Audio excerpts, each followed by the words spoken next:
Hey, make yourself a better guitar player with All Night Long by Billy Squier. He's had some other songs that were bigger hits than this, so you may or may not have heard of this one, but I've always liked it as one of my favorites that he's done. It really strikes me as a great opener. It's got high energy to it, and this riff is really cool. And the riff also, not only being cool, has some cool techniques that can be learned and honed in on to make yourself a better guitar player. Starts on the note E. It's in the E. It's in the key of E. Here's the E string. This is the E note at the 7th fret of the A string. So it's another E. And there's a B note here and another E note here. So when I play 4 strings there, I'm playing 1 B note and 3 E notes. But we'll get into that some other time. What happens is here, it also starts on an up pick because it doesn't start on beat number 1. It starts on the and, or the in-between beat number 1 and beat number 2. When I play on the ands like that, I pick up, and then all my down picks are reserved for the numbered beats where you would tap your foot to a song, right? And notice that I did even a pickup note. Like you hit the... So I can get my timing right, I did that there. But he doesn't do it in the recording. He goes...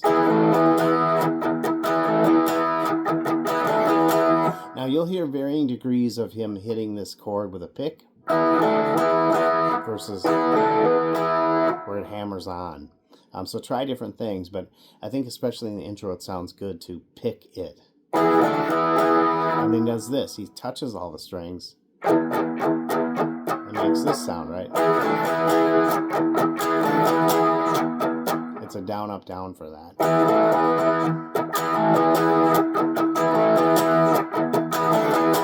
Then we have this part.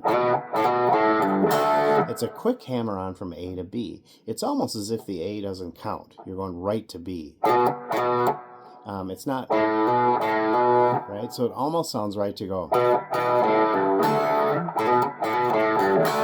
Just a subtle difference. It gives a little coolness factor to it.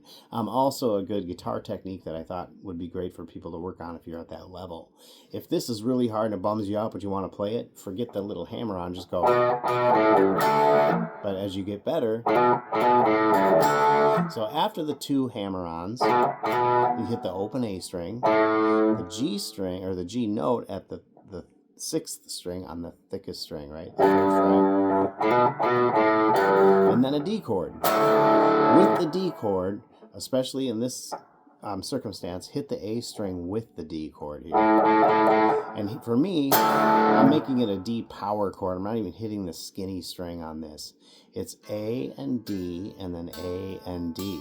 I'm playing the 4 middle strings, and it's just 2 different notes. Both the 2 notes are doubled.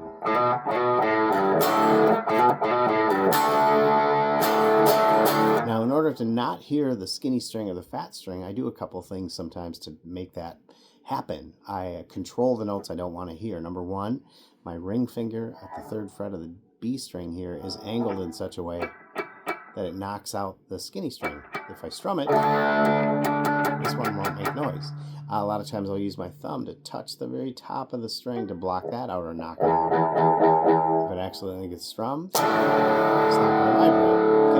Okay? With this one, you can kind of be careful with your pick and just hit in the middle because it works like that. I do find the open A note with the chord really works and is the correct one for this song. So when I do it slow, I do go ahead and wrap my thumb up. Sometimes it goes by quick though. It's hard to get it in place, so if you're careful with your pick, you'll be fine. I found that doing this snappy hammer-on, I got it to sound more like the recording when I did it with a down pick. Like a down pick. If you do it with an up, just make sure you still get that nice snap to it. So I think that's it that I wanted to cover for this song. Let me know how this works for you.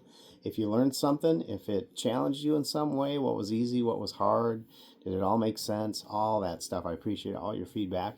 And if you did learn something, I appreciate you subscribing to the channel.